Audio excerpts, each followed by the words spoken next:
Yeah. Oh, I have Beth. No, I'm here. Oh, hi, Beth. Hi, Beth. Where are you, Beth? I've been here. Oh, there you are.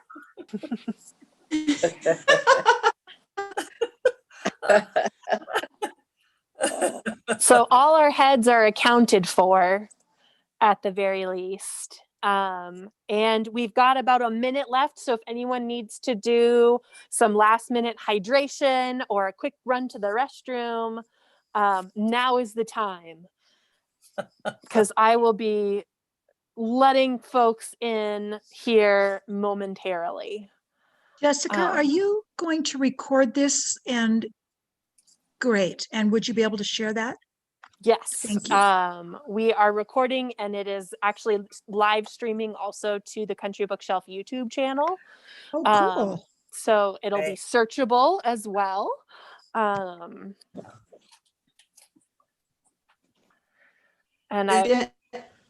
Is my volume too loud?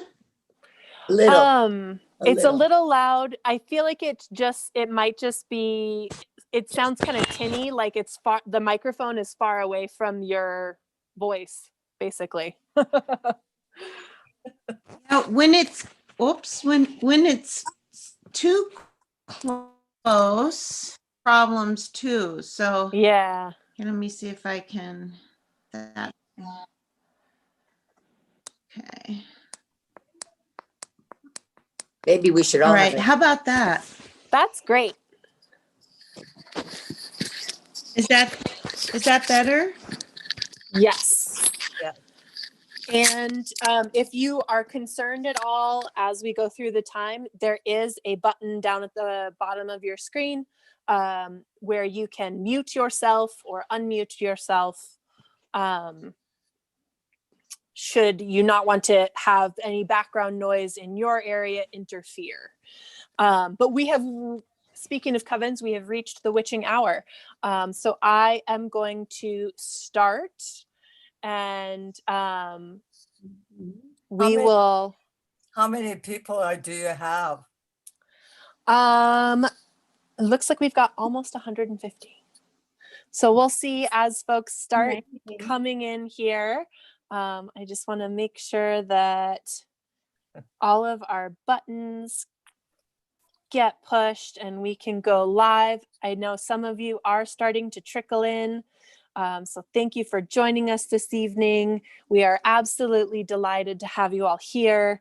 I just am doing a quick technical double check to make sure everyone can get in here. And then away we'll go. So, All right, everyone. Well, good evening. Thank you for joining us for our live virtual event. Country Bookshelf presents Women Elders Speak, a wonderful collection of essays and poems and art from women elders in our community, organized by the wonderful Jo Anne Troxel. We are joined this evening by several of the contributors. I'm just going to go across my screen here. I have Jan Strout and Adele Pittendrigh and Jan Matney and Collette Hops and Beth Sirr as well. So thank you all so much for joining us this evening. Before we get to this amazing collection of women elders, I do want to point out a couple things about this virtual space. I will be dropping a link into the chat. If by some miracle one of you hasn't purchased the book yet, we do have that available at Country Bookshelf. So if you haven't purchased it, you can purchase it there. This event is also being recorded live.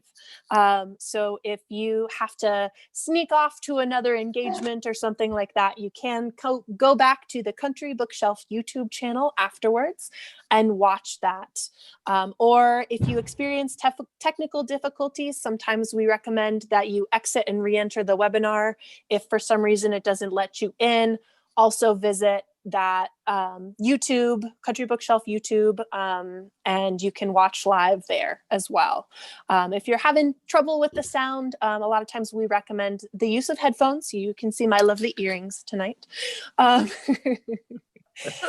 But if you run into any issues, I think the easiest fix is going to be going to the Country Bookshelf YouTube channel to watch live there.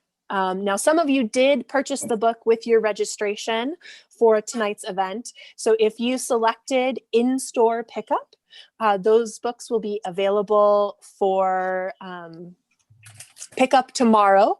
And if you selected shipping, we will get those shipped out in the next day or two. I do also want to remind everyone that's joining us tonight that this is a shared creative space, that we want to remain safe for everyone who's joined us tonight. So we ask that you be respectful.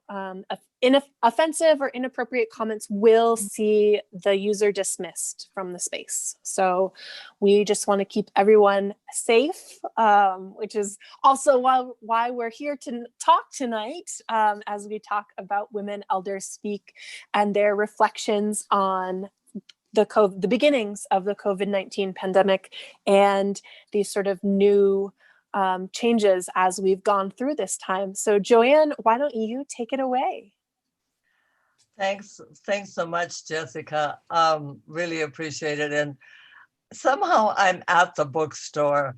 I can't imagine that we're not, because every event that I've really loved in this world seems to happen at the bookstore.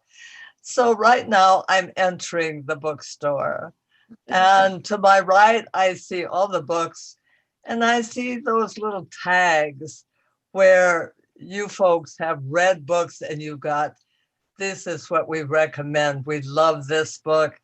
And when I see that, I'm comforted a lot, because I think this staff really loves to read. And they show us that we are affirmed as readers, because they don't just work here, they're readers. And it reminds me of a sign I once saw in a bookstore, and I loved it so much. And the owner loved to read, and everybody that works there loved to read. And so they had a sign that said, all books are $1. If you have a complaint about this, it costs $10. If you're really angry about this, it's going to cost you $20. And somehow I think of that when I go by and I see that all those comments. But anyway, I'm going up the stairs now, and to the left, we all remember this. There is a bottle of white wine, there's a bottle of red wine, and there's some Prosecco, because we want to get a little high on books. And I got some Danish rolls, and they have these cherry centers, and I cut those in 4 pieces. And there's little napkins there, and there's some date bars, because they're just, what can you do with a date bar but eat it with some wine? There's the usual nuts, but really, there's a 5-pound box of chocolates, because this is going to be a long and interesting night, and we're going to need sustenance. And what better than books and chocolate Prosecco? Is it anything better? So anyway, here we are. We're all sitting down. We have our treats with us. We're talking to our friends. The program's going to begin in just a few minutes. And many of us are meeting people here that we've seen so many times. And here's a part of the conversation that I imagine we're going to hear by all those people that are sitting up there, 150 of them. It's noisy, it's humming, and we're hearing things like this. I can't stop reading. The characters might do something without me. But the great thing about books, there are no commercials. Reading is great because people are not always that interesting. You know what I mean? I may have nothing to wear, but I always have something to read. Is there a word that contains all the vowels, including Y? unquestionably. So anyway, it's always funny. And I'm always reminded that Emma Goldman, who was this anarchist rebel many years ago, she always had a book sewn in the hem of her dress because she never knew when she was going to be arrested. And maybe that's, kind of prescient news for us too. We don't know what's going to happen. We better keep a book handy. Well, anyway, I want to say, first of all, Ariana, bookshelf people, staff, thank you so much for being the greatest independent bookstore in Montana. And I know that because my publisher tells me that. You're their favorite. You take books, you're willing to go out there and risk a lot for would-be writers, for writers like myself who get an idea and want it to come to fruition. And there you are backing me up, backing us all up, backing up the women elders. You're a cultural hub in this town. And I've so appreciated the fact that you would deliver books during COVID. And also that to go in there, you made sure you wore masks, people wore masks. There were antiseptics all over that place. And for you workers, I know it's not easy to wear a mask, but thank you so much for keeping us and yourselves safe. Really appreciate it. So let's begin. And let's begin at the beginning. That seems like a good place to start. So let me tell you just a little bit about the start of this book and how it happened. And it was about in March. In February, we knew there was a virus out there, but we really didn't know a lot about it. But by March, we did. And one day in March, my daughter and her partner walked in and they had masks on. They had a package of masks. And my daughter, because they'd run out of Purell and all those, she had taken gin and mixed gin with water for me to wash my hands in. So you can imagine it was almost like a religious experience to wash my hands and sniff a bit, And anyway, she said, I don't want you to go out. We're protected. You have to be careful. This is a very serious, because I tend to be a little flighty, like, oh yeah, that's really bad. But, sometimes I get into my immortal phase and I can't believe that anything will knock me out but death. And that's supposed to be mildly funny. I know it's not hilariously funny, but anyway, that's the only thing that's going to knock me out. So anyway, she showed up about a month later and she said, you're looking down in the dumps. And what happened at first, it seemed like a lark, oh, I can do this. This will give me a chance to clean out those dresser drawers, to get rid of those blouses that I haven't worn since 1942. I was a whole different, it was like, and I can alphabetize the spices. I was going all the way down to yarrow, and I did all that, but somehow I felt a little bit, I missed people. I missed my friends. I missed somebody being at the dark door, at back door saying, where are you, Jo Anne? And I'm always in my study or someplace around here doing something. I miss that, and Allie could see it. And so she said to me, you mentioned once that you'd like to have women elders write about this experience. Why don't you follow through and do that? She said, you need to do something. You need to get a project. And all of a sudden I realized she was absolutely right. And I got excited. So she no more than slammed the door behind her that I was on the phone with my friend Marcia Prather, who lives in Florence, Montana. The western part, I live in this southeastern part. So it really, or southwestern part. So it really worked well. I called her up and said, listen, I have an idea. What do you think? She said, I like it. I said, will you help me with this? Get women and things? And she said, yes. And she's a doctor. So I figured we'll get the medical and we'll get all of her friends because she has thousands of friends. She's just that kind of person. So she said, write up a deal. So right that day, I wrote up this kind of quasi criteria saying, 400 to 1,200 words. And here's some ideas, but do whatever you want to do, whatever feels right. And I'd like it due on May 20th. And folks, the reason for that is this was so new. I wanted those fresh impressions before it went on, because all of a sudden the predictions were it could go on for 2 years. And I thought, by that time, we're going to be so jaded. We're going to just, that. But I wanted those sort of first impressions about what it's really like. And we got 40 women. They were excited. They wanted to do it. And Marcia would send them over. And anyway, that is what happened for the people that wrote. And then my daughter was going to put it on Blurb. And she had a shoulder, she had some problem with her shoulder and had to have a procedure. She couldn't do it. So I found Jane, dear Jane, and many of you know who Jane is. And I said, Jane, would you take this on the Blurb project? Jane looked like somebody that could do anything, and she could. So she immediately took it on. But what happened as we went along, we found that too many things were not working because the Blurb program just didn't work for this.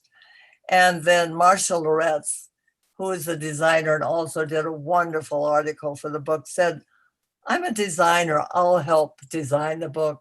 And that's why the photos are so beautiful. They're all round frame, so that they give a sense of warmth, like they're photos of, in a frame that are welcoming, and people like to see who the voice is. And she was very strict. She only wanted about 2 or 3 lines of biography. And that's why tonight you can fill that in a lot more, because you're more than just where you were born and where you live, although they have a lot to do with everything. So that's sort of the genesis of the book. And then the cover of the book is considered very beautiful. And I want to tell the Country Bookshelf that I got several reports that you had it out someplace, but people went by and said, God, that's a beautiful book. And they called me and said, what a lovely, lovely book. So I want to talk a little bit about that cover, because when Nina Alexander is a wonderful friend of mine, and she's an artist, and she does these beguiling drawings. And I don't know where they come from. They come from some subconscious, subterranean life that she's lived a long time ago, because they speak to a kind of playfulness, to a sort of whimsy that we all recognize. And the details were so meticulous and so fine. So she had this one, and she said she had read this poem called When I Fear Death, I Eat Stars. And so she had done this painting of that, and it was these women reaching up. And I said, I love that for the cover. And she said, it's yours. You can do whatever you want with it. Well, I shipped it off to Marcia and said, what do you think? Look, it's a cover. It looks great. And Marcia said, well, she's a doctor. She's fine. She says, what does it have to do with COVID? So I went, oh my God. So I told Marcia and I told Jane, I said, can we do something? And so they tried, and we put a book together, and I just couldn't like it. I just couldn't, because I'm hard to work with, you guys. I really am. I get really opinionated and self-righteous if I'm not listened to. I mean, it's kind of disgusting, but don't tell anybody, okay? And so anyhow, they put that cover on, and when I saw it, I said, oh, and you'll know what I mean, those of you who are listening, that sometimes something's okay, but what you really want is that, yes, it's perfect. You want that affirmation that reaches way beyond your expectations. And that's what happened when that wonderful, wonderful painting or drawing of Nina's was on the cover. And so that's what happened with the cover. And I'm so glad that Nina did that, and that Marcia Loretz was so, she said, I'm relieved, I like it better. We were all winners on that. But like anything, it's a process, it takes time.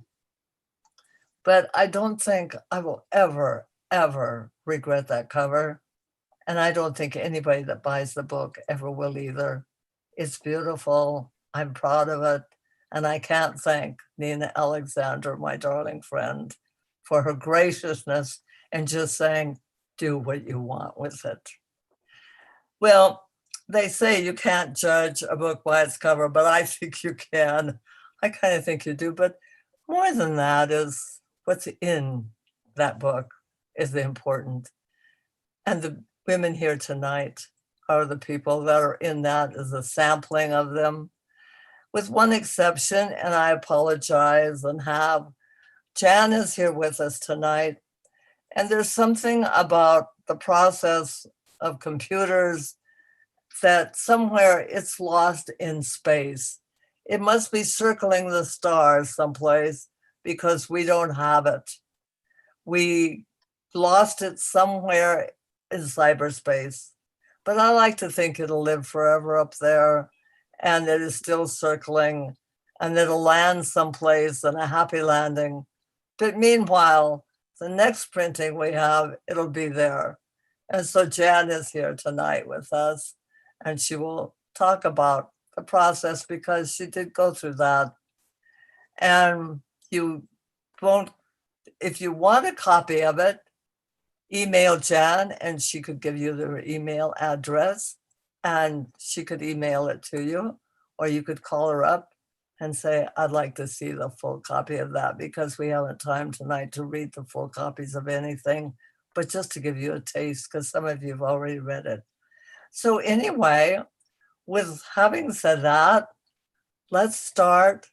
And Jan, thanks for going number one here, because I wanted, Jan's worked, she's a counselor, she's worked with families. And I've heard so many families say such positive things. But I remember many, many years ago, this woman telling me, I took Jan Matney's family planning thing. I forget the name of it, Jan, I'm sorry. And she said it changed my life. So Jan, tell us about yourself. Okay, thank you, Jo Anne. I am Jan Matney, the other Jan. So Jan's got her writing, did not get her writing in the book, so you can email her about that. But I did get mine in the book. It didn't go up into the stars where maybe later we'll have to eat your book, eat your essay, so that so we learn to not be afraid of death. I don't know, but yeah, I'm Jan Matney, and I've lived in Bozeman since 1974, so I've seen a lot of changes here, and I have had an incredibly busy life.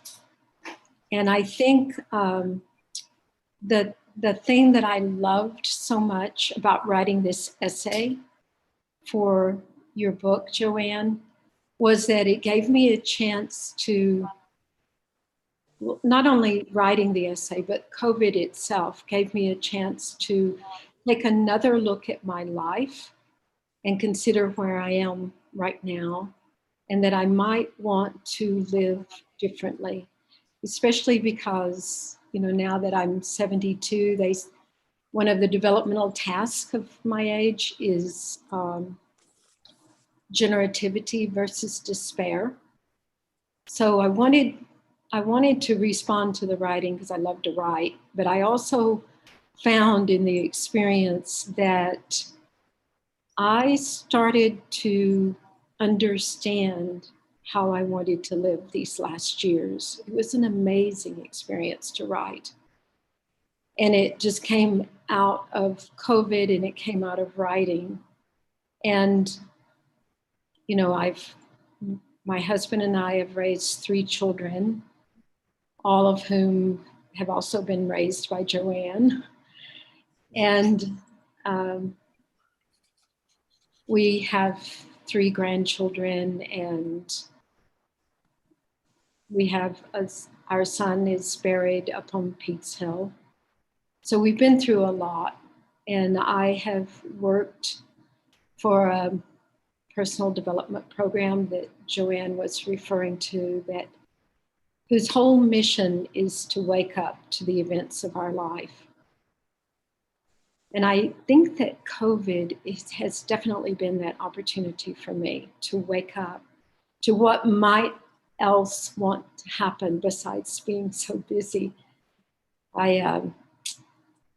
After our son was diagnosed 7 years ago, I really got involved with our clinic, and we have an integrative approach to mental health. And I did it largely because I wanted him to have a place to work, because he was sick a lot of that time. And I wanted him to have an income, and he had all of those things. He had an income, he had a place to work, and he had a wonderful wife and a child during all of that. So when I wrote this book, I realized that I had been pretty stressed out, going 90 miles an hour, trying to hold all of that together, do all of the things I had done, and that it was really time for something else to emerge for me. So thank you, Jo Anne, for inviting us to write, because I think it's such a great way to discover ourselves.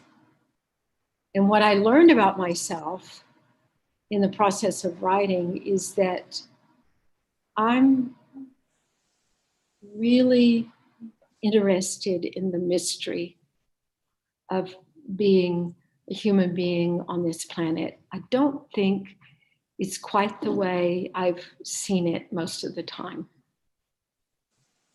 And I'm also interested more in my own internal experience, because I've done a lot of giving in my life, and I've loved doing it. I don't think there's anything wrong with how I've lived. It's just that it's time for me to learn more and be more with myself. So when I wrote this essay, I was like, oh my gosh, this is my chance to go inside more, to read people like Peter Kingsley. That's a book I could carry. His books are ones that I could carry around in my helm for sure if I ever got arrested for something. But it was just a remarkable experience to get to go inside and understand something about how truly mysterious our lives are in ways that we don't fully comprehend, I don't think. So that was the beginning of COVID for me. And writing this piece was definitely a part, especially to clarify everything that wanted to emerge now in my own life. And just to read you a little piece that reflects what I'm talking about. I wrote, during these past 2 months, I've had time to question and to consider my dreams, the ones at night. And beyond that, consider that I could be receiving messages, not only from my unconscious, like Jung talks about, but actually from spirits. I can only hope. And I think that's like how I want to be now and what I want to do as an elder. And I don't know exactly where that will take me. I think most of our lives, we don't know exactly where we're going. So it's not unusual for me to say that. But I would say I want to also add that COVID is different for me now than it was at 2 months. COVID is experiencing loneliness, missing my grandchildren, missing hugs from friends. It's so many different things. Considering the grief and loss of over 300,000 people just in the United States. And also reflecting on January the 6th and all that's happening and how I believe our democracy is at risk, and will I speak up or not about that, even when people in my family might not like it so much. So it's like one of the things that I used to teach in a course, I learned from the man who created the course, and he was a clinical psychologist and also an Episcopal priest. And he said, there is no event in life, whether it's the loss of a family member or COVID, there's no event in life, whether it's January the 6th, that is not there to awaken you to your noblest and best self.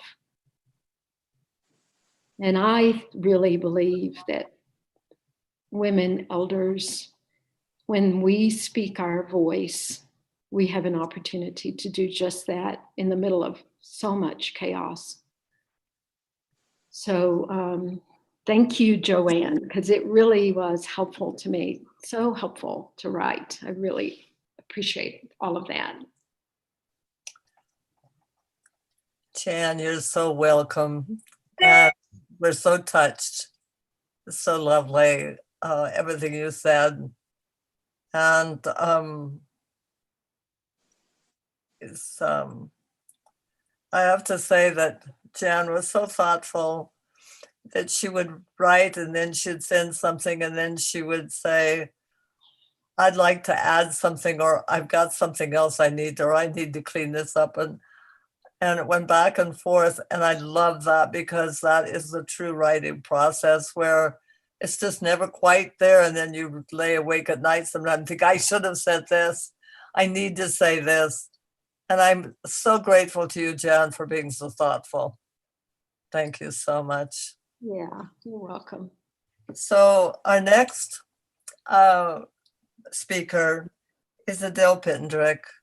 And Adele, I love the calendar with those birds. I just look at it, and in the midst of nobody at the back door, nobody at the front door except workmen with their masks, I look at those birds and I think of the wonder of them and their energy and their life, and that we're connected to them somehow.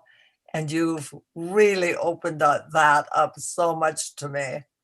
And I wanted to tell you that I was out in the courtyard one day and a bird landed on my hand.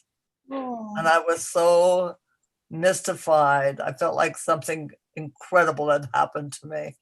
So another thing incredible that happened was reading your wonderful essay. And so tell us about yourself, please, Adele. Okay. Well, Jo Anne, I thank you very much for inviting me to write for this really cool book. And I think I learned a lot from doing that. I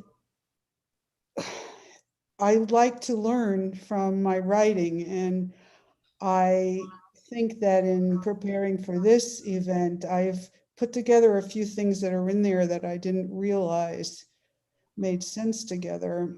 I'm always looking for turning points that can show us a way to a better future. And I found the pandemic, when the pandemic came, things fragmented and became, everything was topsy-turvy. And it was hard for me to think of something to say about it that was coherent in its own right. And so I thought, well, I'll write in the form of a journal, so that I can talk about what happens on different days, and I can juxtapose different kinds of writing and see how the different events of that day kind of mash up against each other. So I will say one thing. I stopped watching, as soon as the pandemic came, I had to stop watching news on television because it was so harsh and so graphic. And I really had to sort of confine my source of news to the papers, because I found that was palatable. But I thought that I could write about birds. I love birds and I love writing about them. I love going birding. And the original title of the piece that I wanted to write was Pandemic Journal, Birds Included. And I think that juxtaposing birding experiences with what's going on in the news has been very beneficial for me. The first entry that I wrote is about, it's May 5th, 2020, and I'm writing about going birding with two women friends. We get up in the morning, we drive in separate cars, we keep ourselves at distance, and we see a lot of birds. We see beautiful, magnificent white-faced ibis. These are birds that are glossy in their green and they're glossy in their rusty colors. And the birds are 2 feet tall. They're big and they're strong. And I was able, after I saw the birds, I looked up about the history of the ibis and found out about how the ancient Egyptians who worshipped ibis, that was their god Thoth, the god of magic, wisdom, and the moon. They worshipped these ibis, but they killed them by the millions and they mummified them. And it made me think about our species. Here they are starting us out, and they're killing millions of birds and mummifying them. And then that same day, David Brooks, a columnist for the New York Times, had an observation. He had an op-ed that was published in the Bozeman Chronicle, and he sees the pandemic as a turning point. He wrote, "The pandemic has been a massive humanizing force," which seems maybe counterintuitive. A massive humanizing force allowing us to see each other on a level much deeper than politics. And so he's seeing this as an opening to us humans to have more empathy. And, I just hope that he's right, and that the pandemic will help us in some way. I also, as I looked at the news and the newspapers, I saw a really heartfelt thinking about how the reputable press is essential to us. Think of how we would be if we had only, the horrible press, the lying fake press. But if we have these sources of good information and good thinking, and I think that keeps me on an even keel, and it's a treasure to us. And I also had to think about the destruction that was happening, the harm to the regulations as far as keeping a healthy environment and a healthy environment. And the Trump administration reversed 100 of those regulations, including the Migratory Bird Treaty Act of 1918, that has been humankind's, or the people of the US and North America, that's our best tool for protecting birds. And it's been that way for 100 years. But now the rule is so crazy. If you intend to kill birds, yes, you can be punished, you can be penalized. But if you do kill birds unknowingly, that's fine because you didn't intend to do it. So in the new rules, the the Egyptians would not have been allowed to kill all those millions of ibis because it was intentional. They wanted to mummify them. But now, if a big corporation, an oil corporation, has a great oil spill and they kill millions of birds, they will not pay 1 penny. They will not be penalized because they didn't intend to do it. And I don't know how I can. There has got to be a turning point in the way that we preserve our world. And I thought I had come to my last journal entry that I was going to write. There are 5 of them, and I had to beg Jo Anne that I had to add one more. I had written the last one was Montana was starting to open up and people could go get a haircut and they could be in small groups. And the 2-week quarantine for people coming into the state, that was lifted, and Montana was going to open its 3 gates to Yellowstone National Park. And it seemed like things were getting better. Yes, the tide was turning. And then the next day, May 25th, Memorial Day, George Floyd was killed by a white Minneapolis policeman. And this triggered massive protests against police brutality and structural racism. And I just had to write one more journal entry about that. So I called Jo Anne, could I have a little more time to write about this? So I did. And it gave me an opportunity to bring in the American bald eagle, with which I concluded this little piece, which I'd like to read now. So can I do that, Jo Anne? Absolutely. Okay. Yes, love it. One morning I went out early and drove about an hour toward a favorite birding reservoir. On the way, I spotted commotion out of the corner of my eye. I stopped the car, but it was hard to see what was going on. I turned the car around and went back to get a better view. An adult bald eagle was standing at the edge of the nest, and I could see a little bit of another bird inside the nest. I could see the impressive beak opening, and I could see the sharp hook at the end of the beak. A week later, I went back to see what was happening at the nest. There were 4 birds. 2 adults perched in a tree close to the nest, and 2 very large chicks standing up in the nest. I thought seeing the eagle family with 2 adult eagles and 2 chicks was a good omen. With all that's going on, I look out for hopeful signs. Perhaps there is even a message from our powerful and beautiful national bird with its gleaming white tail and head. Work together, love each other, and take care of the planet we share. That's it. Oh, thank you. Thank you so much, Adele. That's just really lovely.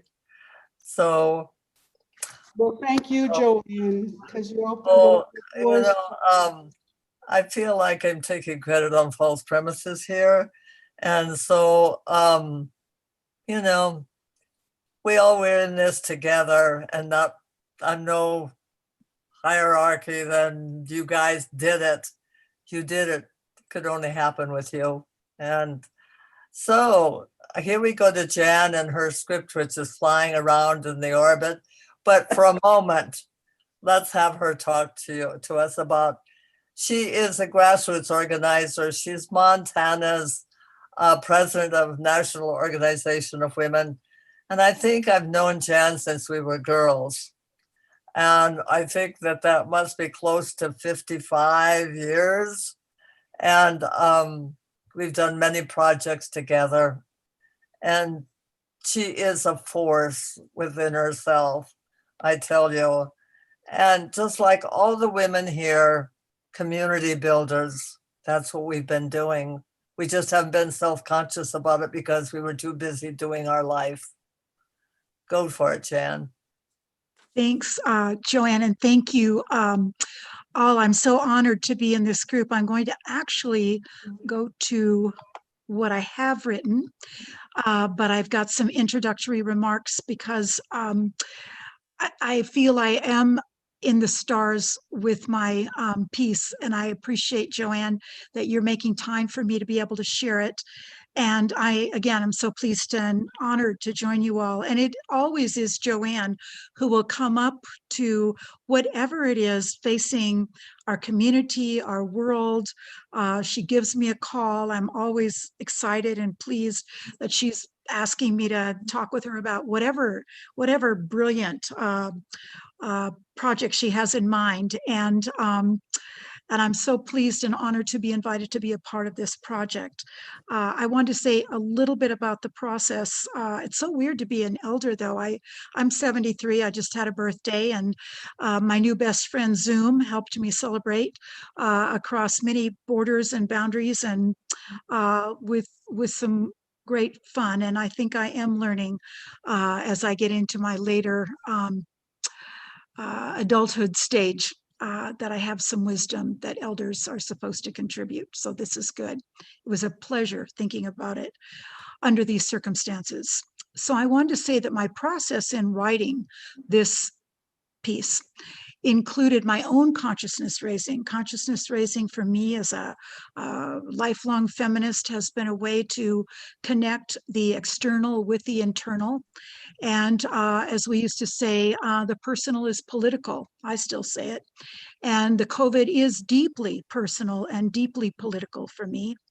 I also, thanks to Adele, my other woman mentor, all of you are, critical thinking. Could not be able to do this without critical thinking.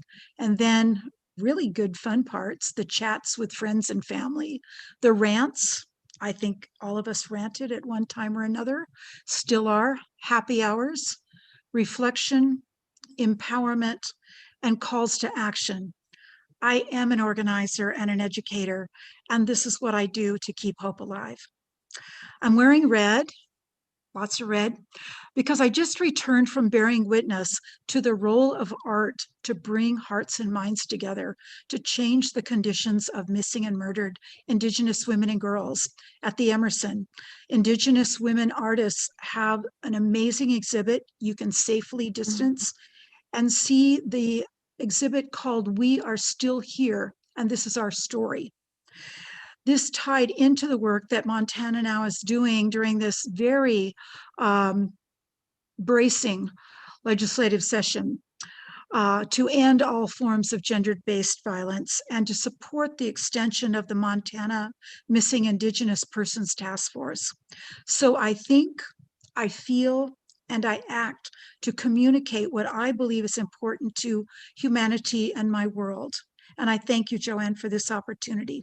So I'm going to share this short essay, and then I'll say more during the Q&A post part 2. But this was submitted on June 1st, 2020, and it's called Love and Solidarity in the Time of the COVID-19 Pandemic, with inspiration from Gabriel Garcia Marquez.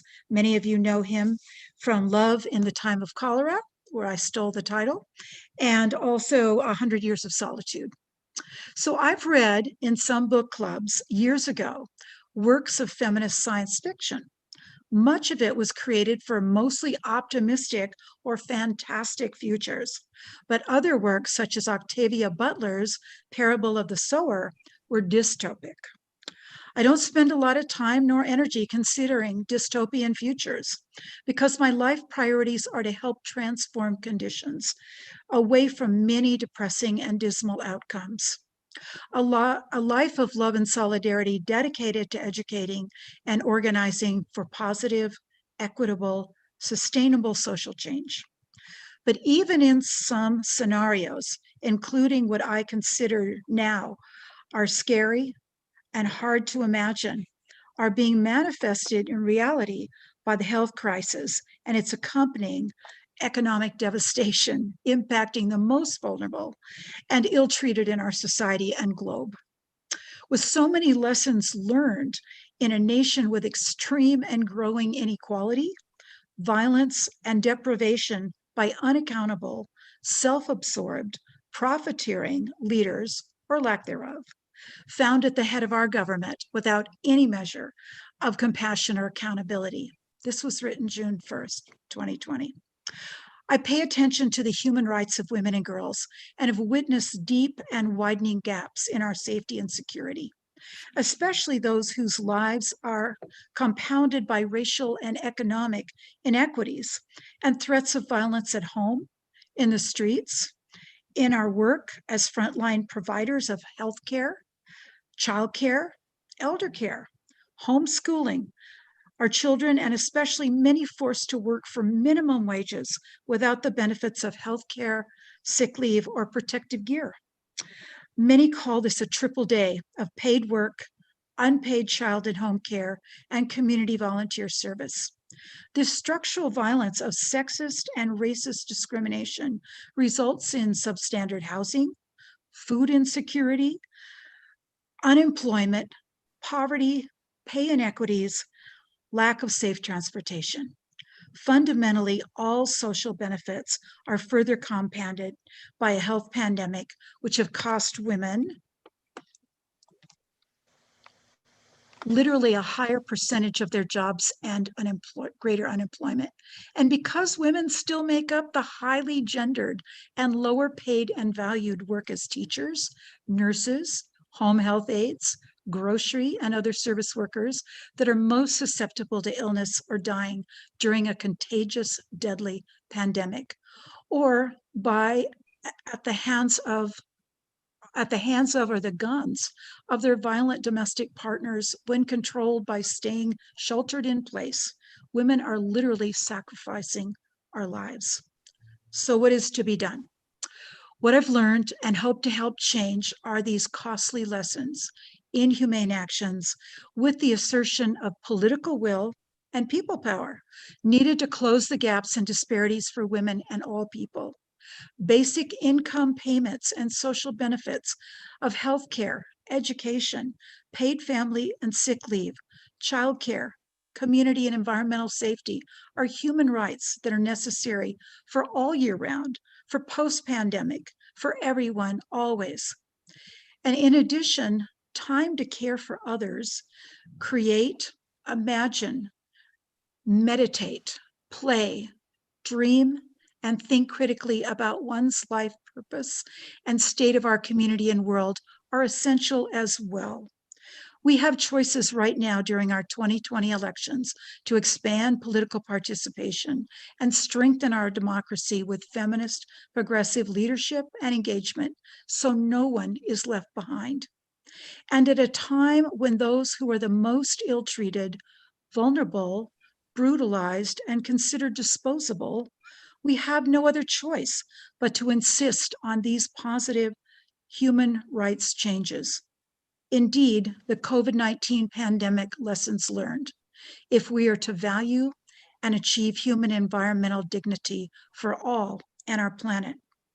I am fortunate that I've been able to use this time during the pandemic to learn more about solutions to these lessons, contribute toward making a difference and shaping this response with the help of so many who want a future of love and solidarity for all. Thank you. Thank you very much, Jan. And folks, if you want a copy of that, you can call Jan or email her, and I'm sure she'll give you a copy. So next up is our great friend, Beth Sirr. And Beth Sirr is a nurse practitioner, and they never retire, she tells me. They are forever, and I'm really glad about that. because I think she's just one of the nicest people I know. And I don't know her all that well, but we belong to League of Women Voters together. And I'll tell you one thing about Beth, when she starts working on something, she hangs into it. She wants justice and she will do everything. She's nice about it, you know? She's so nice about it. Anyway, tell us about yourself, Beth, and don't hold back. Okay. I'll try not to be too loud. I don't do Zoom very well, I don't think. Can you hear me? Yes. Okay.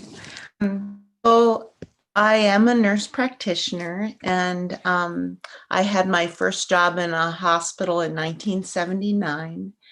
And over the years, I feel like I was very lucky to meet so many people, and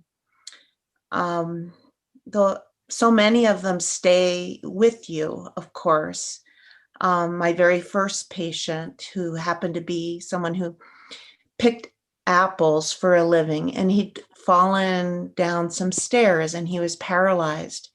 And you remember people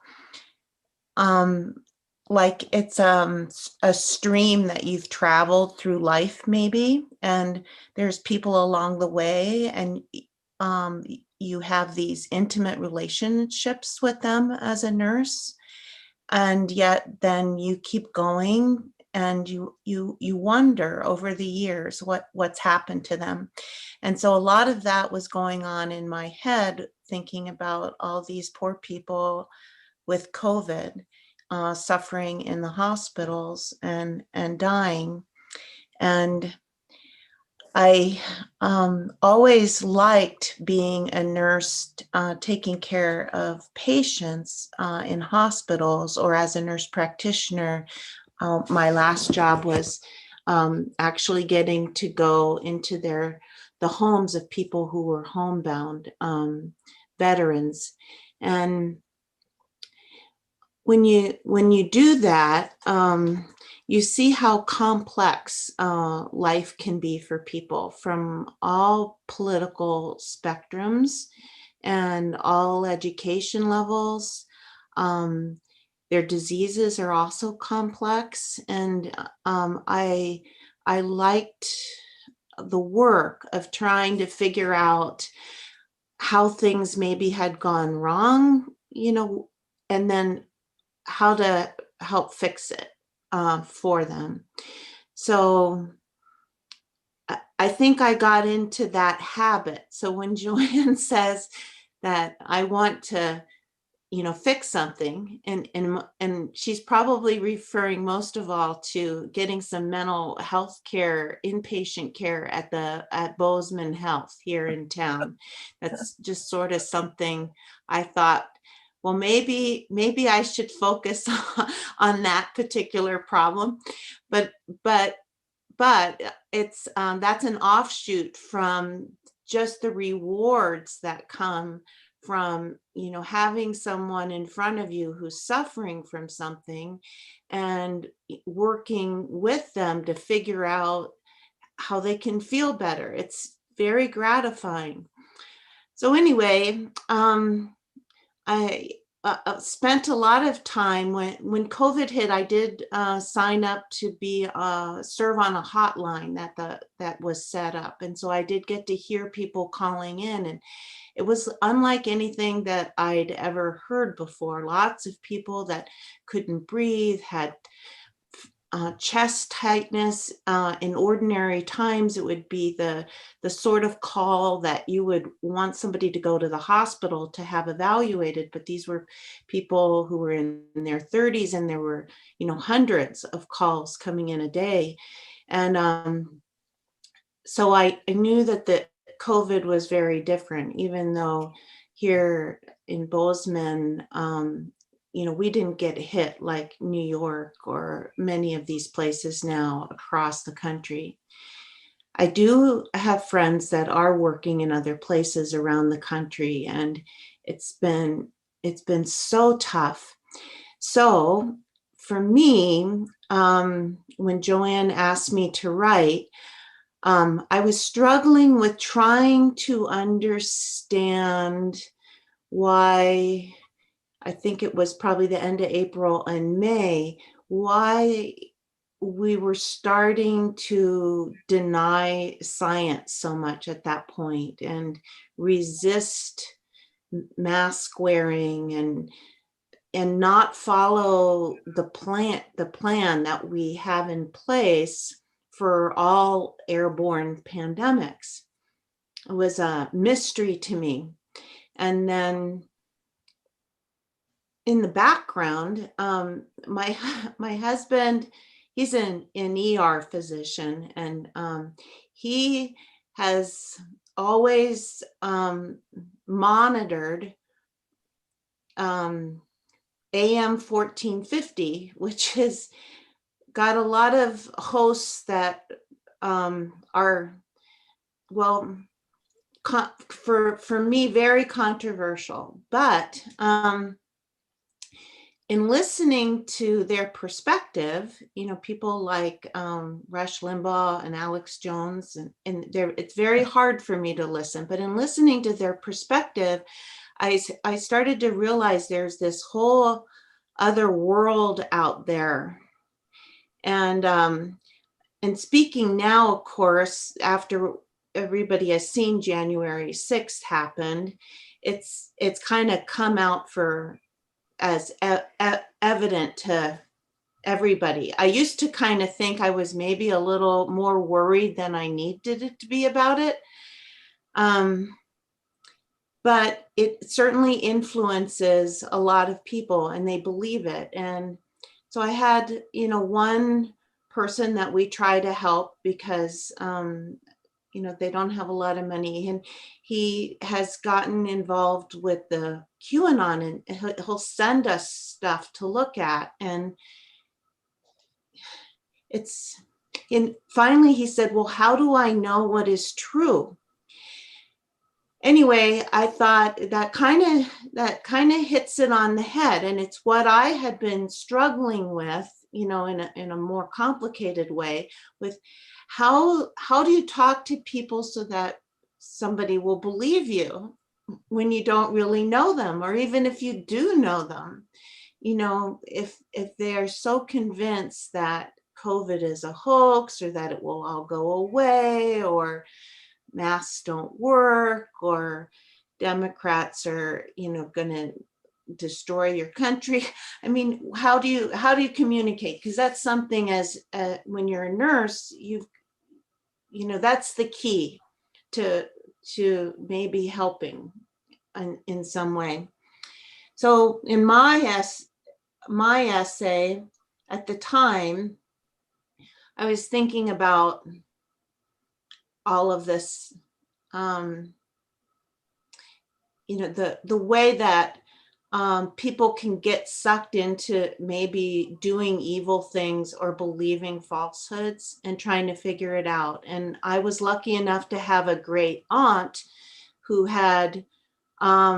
was living in France when the Nazis invaded, and she talk to me because I like to talk to her, and I always wanted her to tell me stories about her experience because I was curious about how she handled, that situation. She was young, and she happened to be a teacher too, and she was teaching in a small schoolhouse in Daglon, France. It's a small village, and over the classroom was where she lived, and she was hiding people there, Jewish people at the time, and just, being so nervous that if they moved and the kids heard somebody, they would know what she was doing.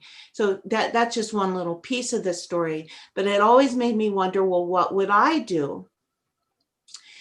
Anyhow, I started reading a lot of history books to console myself because it's history, it's already done. I don't have to fix it, but maybe there's some lessons there.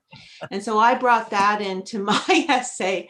in a way, it's kind of a cop out, because I don't think I've figured out what solutions like Jan Strout has actually yet. Although I'm thinking that somehow there maybe needs to be, Nancy Pelosi maybe could fine people for lying or something. But there's, I mentioned this Captain Witold Pilecki in my essay, and this is his book. Well, it's a report that he wrote after he got out of Auschwitz. And he was in the Polish army, went into Auschwitz as a volunteer for the resistance group after Poland was overrun by the Nazis. And he was on a mission. He was a trained military man, and he was studying everything around him. Call from Lauren Snup. Yeah, I don't Sorry think it's me. Okay. I believe It's it's okay. Jo I wasn't Anne. quite sure. Hi, Joanne. Larry Knott calling. Oh, Checking on all manner of things, but probably most oh, cripes, I don't know how to turn this off. proximate or immediate is whether you've been scheduled for a vaccination. Because if you Well, how perfect. Ah, good. Okay, where are we? I'm sorry about that. Joanne, you couldn't have timed it That's better. Wow. Beth, thank you very much. Are you finished? Beth? No, Yeah, I could.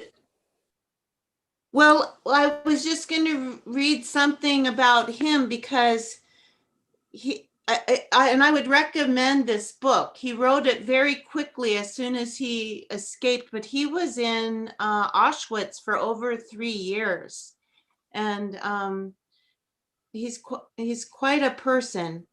Anyway, so at the end of this, he said he's trying to figure out, what's happened also, because that was his, mission basically. And he says, a kind of widespread dishonesty, whoops, sorry about that, had now become all too evident. There was some destructive agent at work trying to blur the boundary between falsehood and truth, and it was there for all to see. The truth had become so elastic that it was stretched to cover everything that had become convenient to hide. The boundary between honesty and common dishonesty had been meticulously blurred. What I've written so far in these few dozen pages is unimportant. I don't agree with that, especially for those who will read them just for thrills.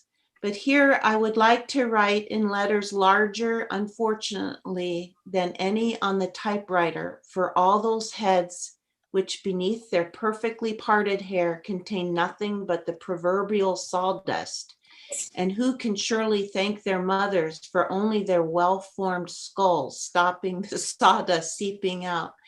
Let them take a moment to consider their own lives. Let them look around and begin on their own to fight the falsehood, the lies, and the self-interest, which are artfully presented as meaningful, the truth, and even a great cause.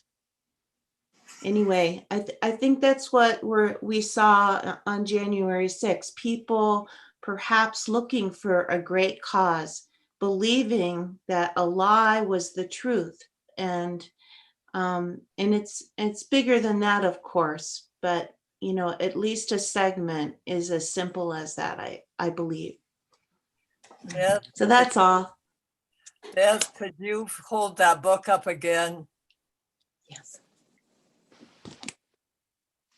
Yeah, thank you, because somebody asked about that. So thank you so much.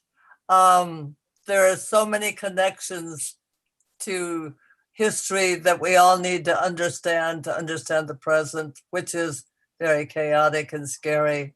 So Collette is an artist and a community builder in every way.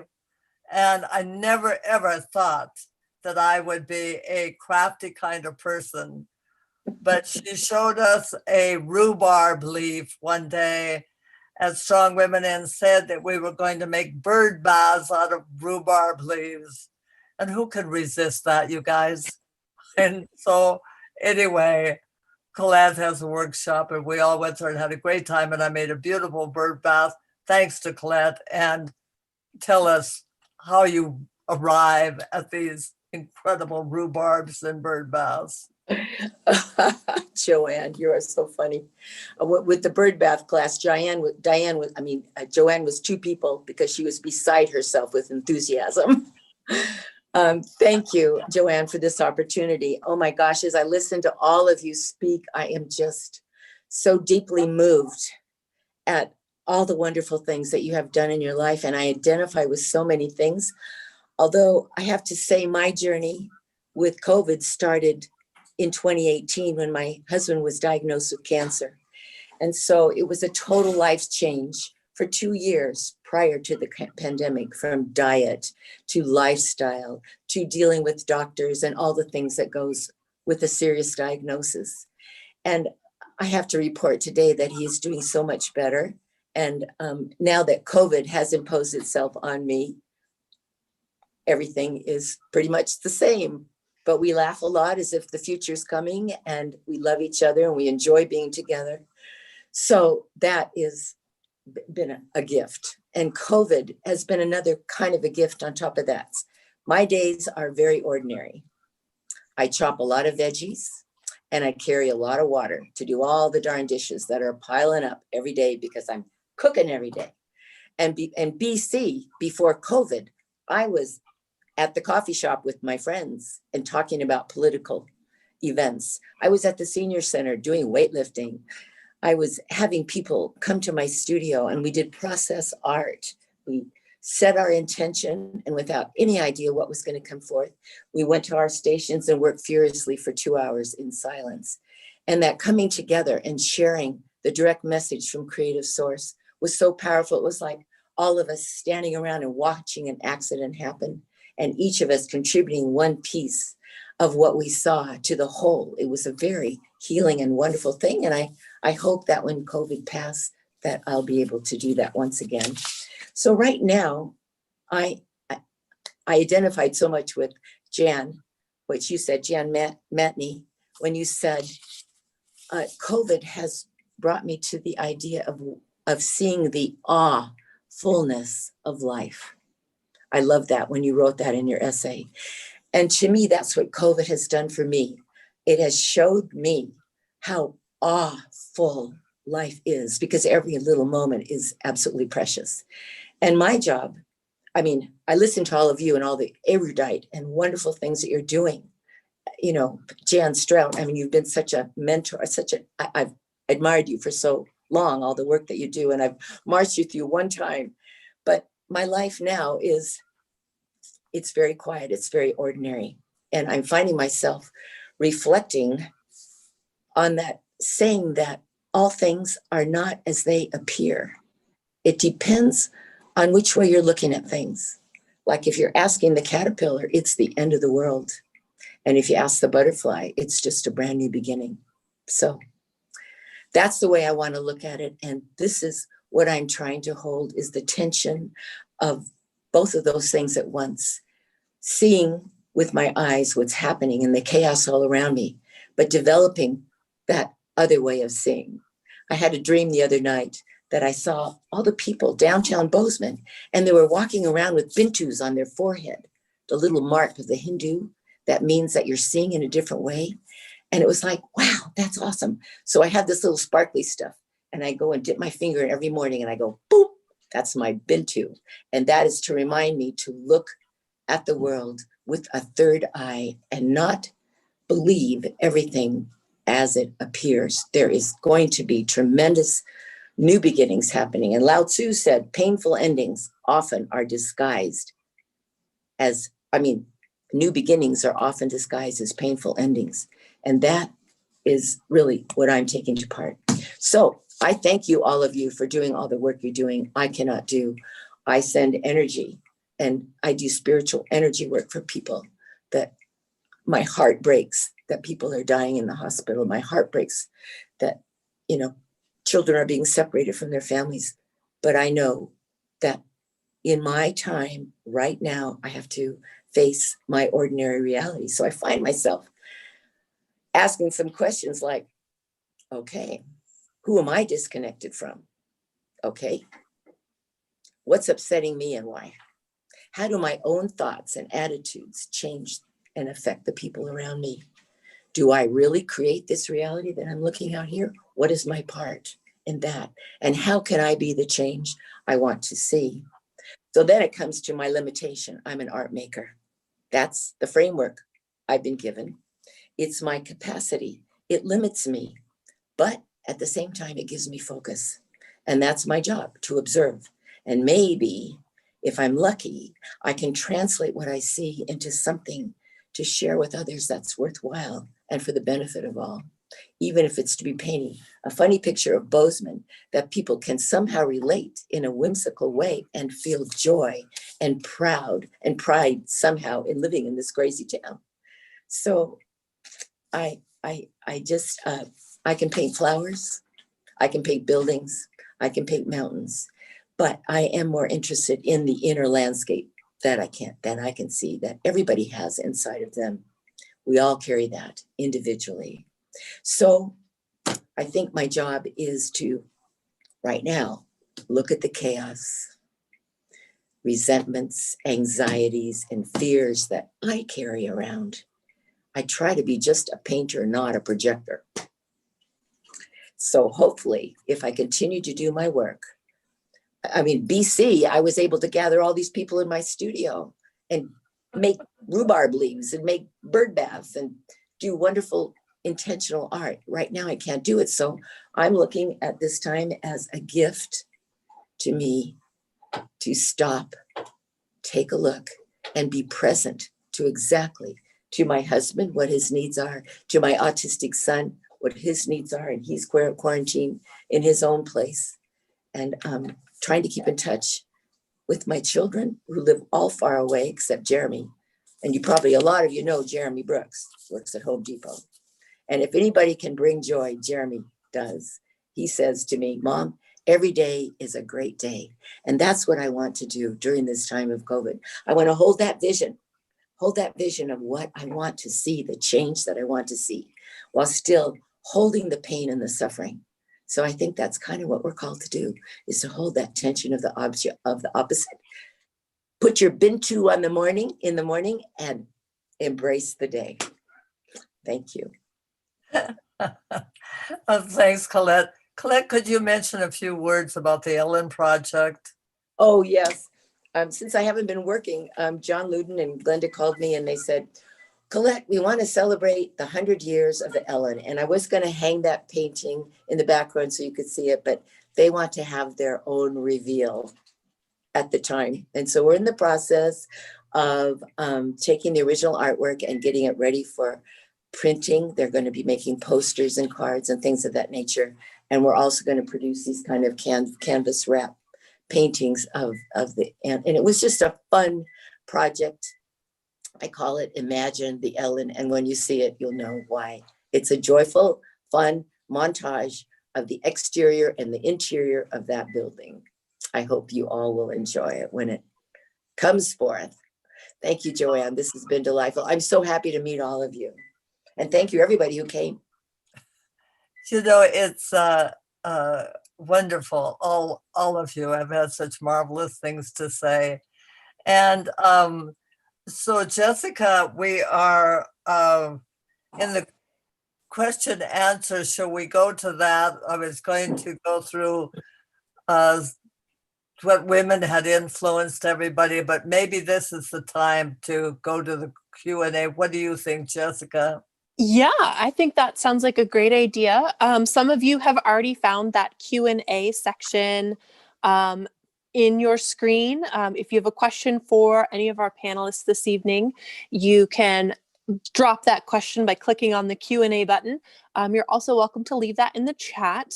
And I'm just going to pull up the first question that we have.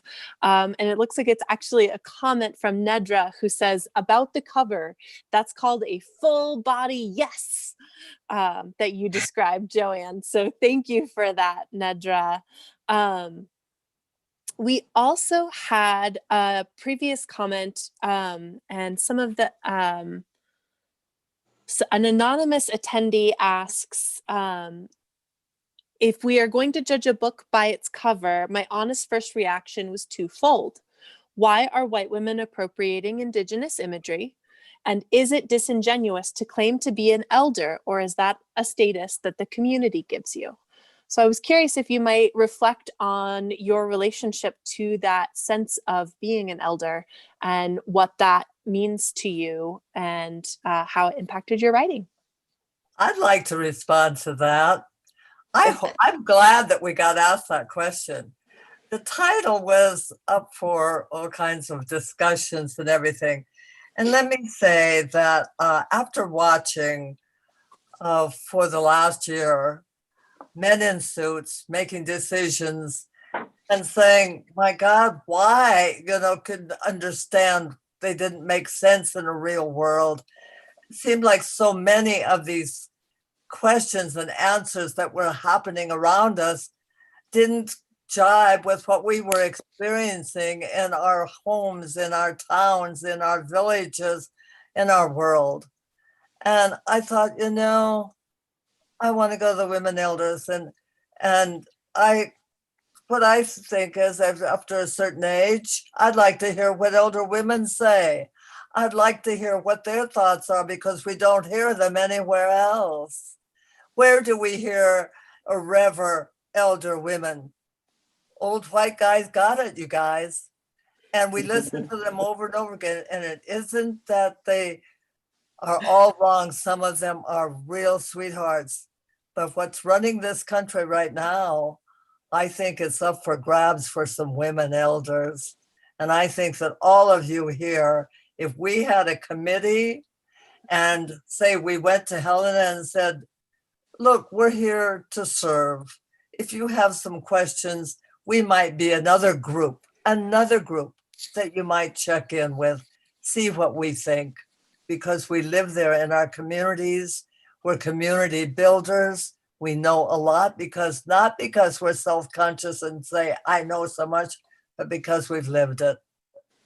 And as for the cover, it comes from a poem. And it comes from a poem by a woman who was an astronaut working with men. And she was also a poet. And what she found was that working with astronaut men was not nearly as rewarding or affirming as it was working with poets. So that image comes from that poem, and it's Nina Alexander's. And I don't think that she has any willful knowledge of taking it from any kind of culture except her imagination. And so I'm happy it's the cover. And I'm happy that she was so generous with us. And I'm happy for all the women I know who are so generous in the world they live in and make our communities better. Thanks. If you're curious about the poem, the poet who wrote it was named Rebecca Elson, Elson.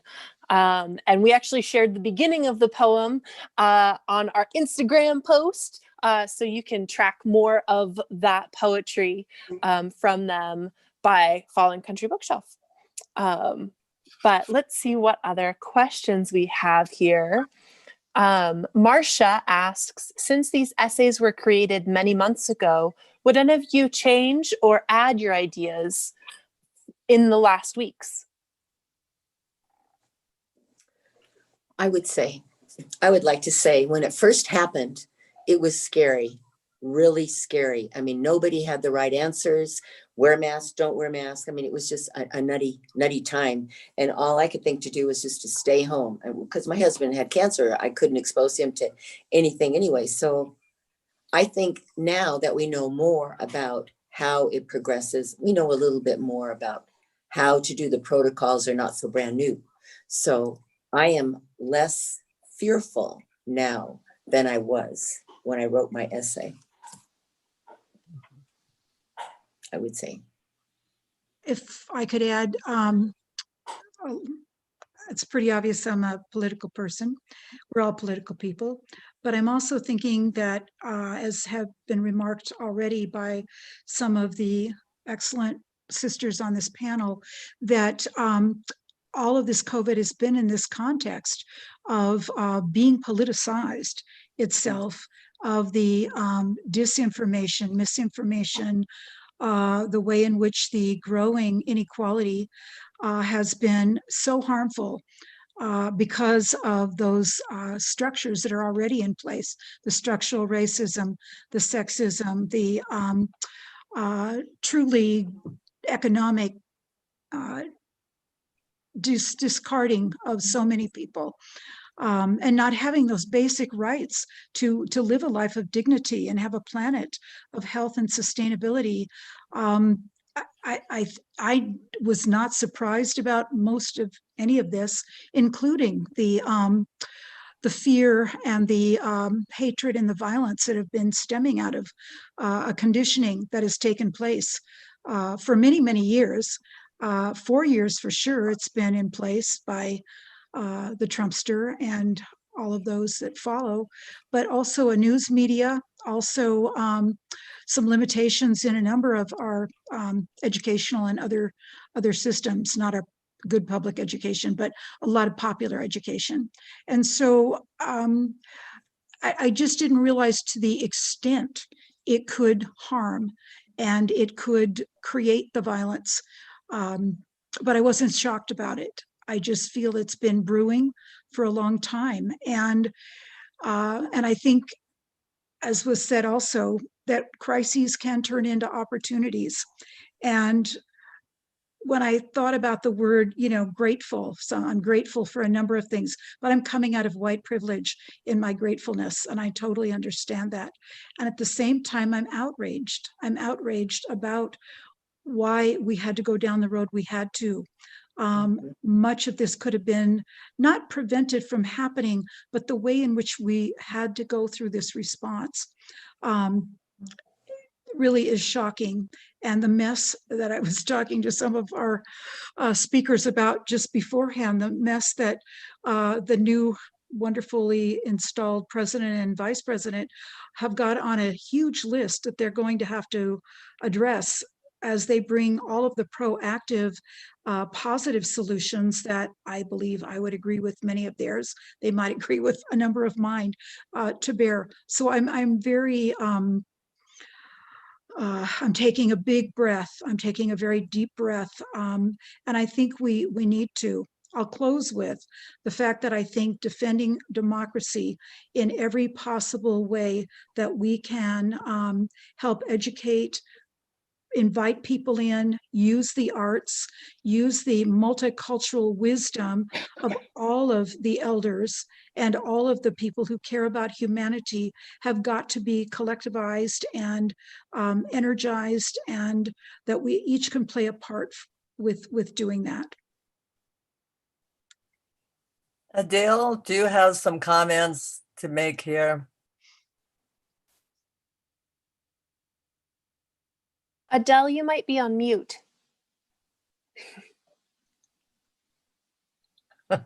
Yeah, I feel like the pandemic was, seems it's getting to feel like this is how we live. It's not the thing that, scares us and throws us off our, our horse, so to speak. And, we're living with it and we're going to live with it. I found this interesting. I'm very interested in this little article here in the Bozeman Chronicle about what the Pope said about all this. He said in the most mature reality, there is always something that doesn't work. People who take path against the community, against democracy, and against the common good. And then he says, thank God this exploded. And he's talking about January 6th. Thank God this exploded into the open so it can be seen, so it can be remedied. And I think that really seems wise to me. I mean, this has not come, it wasn't made this year or in the last, this is so deep in our culture, and we haven't faced it squarely. I myself, I encountered Nazis in Chicago when I was a young woman, and I went on open housing marches with Martin Luther King and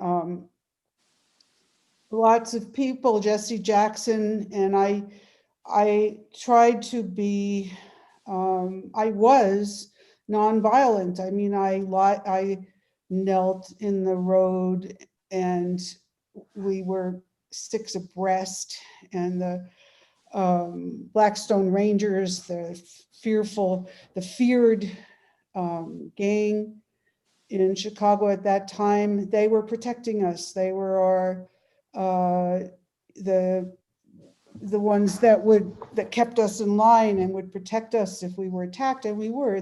People were throwing stones, and it was so odd because the women were the fiercest. These were people who were afraid that their neighborhood would be changed and be, they didn't want to have, people of color moving into their neighborhoods. And they had been, the Nazi Party had made lots of literature and handed it out to people on the side who were screaming. I mean, you're talking about something that looked like what happened in the Capitol, and people the literature had swastikas on it, big ones, and the women, a lot of them would take them and fold it up so they could have whatever the words were on top of their saying, it can't come in our neighborhood, but they didn't want to see that swastika. And I, looking back on it, it really, it wasn't funny. It was very, very dangerous and very scary. And this goes back further than that. But I'm just saying that we don't look back. We haven't punished the people. We haven't held to account the people that are have been doing these horrible things through time in our country. And I hope now that there will be a reckoning. I think that is the only healthy way that we can go now. We can't turn our back on this. So that's my take on what's happening. And this is a huge step, could be a huge step forward. It might help us everybody talks about cleaning the swamp, but maybe we could do it. Maybe we could together. Oh, and if I may, I have one more thought. I have a theory. I'm looking for the silver bullet, and I think I've found it. If humankind could stop worrying about themselves and focusing on their own welfare and benefit and future, and instead focus on the birds and think about everything that you do, how does it affect the birds? And if we did that, we tried to preserve the birds, and we devoted ourselves to saving birds, we'd find out that we'd have to make ourselves into healthy people who could live on the planet in a peaceful way. And so that's my contribution to the remedy. That's so great, Adele.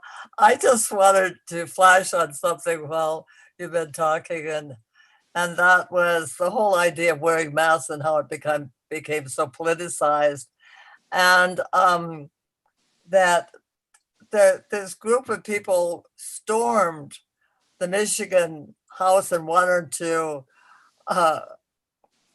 get angry at the governor because they had to wear a mask. They didn't want anybody to tell them what to do. And somehow it reminded me of men saying that women about abortions, people, men and women, talking about women and Roe versus Wade and being against abortion. And it was okay to tell somebody else what to do, but they didn't want to wear a mask to save themselves and others. And so you begin to see these connections are just going, bah, bah, bah, bah, bah, because it all seems so crazy. It all seems so isolated in little pockets, you know, and with no flow and no connection. And I think connection with a bird, you know, your soul could fly a bit and get above it all. And so, Collette, do you have something to add to this? And Beth? Everyone has said everything. I think it's been marvelous. Just remember, all things are not as they appear. And some things appear as they are, they're horrible. No, we are in the birth canal and we're going to see the light. It's going to be different. And nobody wants normal. Who wants to go back to what normal was? Normal was not good. And I love the fact that the swamp has been drained, but it wasn't drained the way we thought it would be drained. So I think our president did the job he said he would do. So now we have to take a look and use our hands, because these are our hands and the only ones that can make a difference. And our Bintu. Beth? Well, I was going to say that, Adele, you're right on with the birds. And one thing I have felt so lucky about is living in Montana and not in one of the cities. And I guess when I was writing my story, I happened upon both this Captain Pilecki, but also Viktor Frankl talking about how the sound of a bird or seeing a tree kept them going. And for me, it's always been that same thing. You just feel so much better when you're outside. So you're absolutely right. Yes. And one last thing, there was a story in the Bozeman Chronicle about a youngish guy in his 40s who'd been in the ICU, and just how much better he felt when he got out of the ICU and had a window and could look outside. Anyway, just thought I'd throw that in there. Amen. Do we have any more questions, Jessica? We have one more from Sam, who says, what are your opinions on how to bridge the gap between elders and youth? Considering how separate generations seem to be from each other in terms of wisdom sharing in our and other communities. Great question. Mm-hmm. You know, that's interesting. I think, I'm just going to toss this out. I think it's our job to reach to them. I don't think it's necessarily their job to reach to us. I think that if we are the women elders, that we have some experience, but we have to understand where they are. They live in a different world than we do, and we've got to understand what that means to them.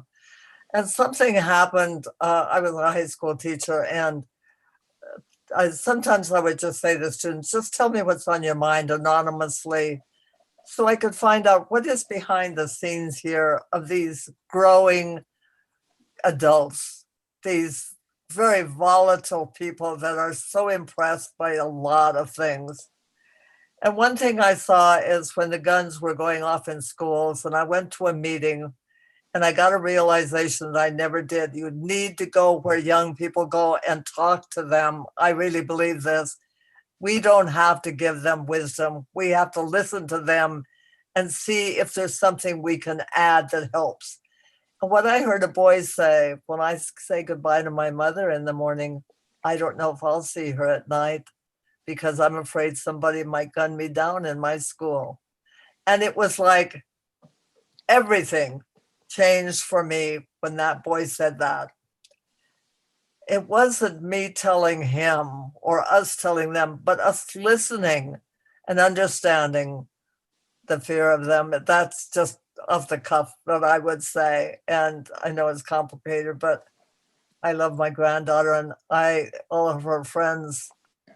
And I query them. I said, what do you think of this? Ask them. Let's talk to them. What do you think of this? How does this feel in your world? What do you look forward to? Are you scared? Do you think this, what's school like this day with, you don't go, they miss their friends too. They take great risks to be with their friends. They really do. So anyway, anybody else? I think we're just. I think that's amazing what you're saying, Jo Anne, and so true. And the only thing I would add is not any young person's fault, but mine is to not fall into that abyss of giving advice, but instead listen and find out where they are and it's kind of facilitate their own understanding of their own wisdom so that it's not up to us to make it happen for them. But there's something really amazing that happens, I believe, when any of us are deeply heard and understood. And, you know, I just think your curiosity about them and everything you were saying is absolutely spot on. Yeah. I love that, listening without judgment. It's so easy to judge young people, you know, for whatever expectation we have. And I only have one granddaughter, and I find that that is the bridge to just listen to her and without judging. Yeah. She tells me about getting a pierce in her nose. She tells me about a pierce here and a tattoo here, and I just listen. Yeah. Without Without judgment. having to fix anything. Yeah. That's right. Yeah. That's wonderful. And you know one other thing, their sexual mores are totally different from ours, totally different. And you've got to be, you kind of swallow, but you keep smiling. Oh, is that right? Yeah. You know, and I think that acceptance makes them trust you more. So then pretty soon they'll talk to you about all kinds of things and that you need to know. Yeah. So. When Jo Anne had asked us earlier about women who influenced us, and I was just looking at my list where I had all these young women's and men's names, but young women's names, because when we think about if part of being an elder would be some sort of a woman tour or thinking we've got answers, I feel I don't have answers without working intergenerationally, organizing intergenerationally. And, you know, one of the loves of my life was teaching at MSU in Adele Pittendrigh's program, where I got to be with young people, hundreds a year, practically every day, where I learned so much from younger people and multicultural people. And I had Indigenous women on my list as well, because I think we can't thrive, much less survive, if our circles aren't much bigger and more inclusive. And I am grateful that they are in my life. I want to shout out my friend Lauren Jack King, who is still in her 20s and is you know, been my organizing companion and co-leader on significant campaigns I haven't done with Jo Anne always, but I have. And also Kolika Siegel, African-American president of California Now.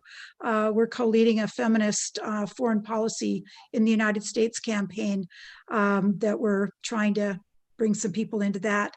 And she teaches me every day that I am privileged to work with her. So I just thank you for that question, because I'm not grounded. I'm not grounded without having that diversity in my life and diversity of friendships and people that hold me accountable. Mm.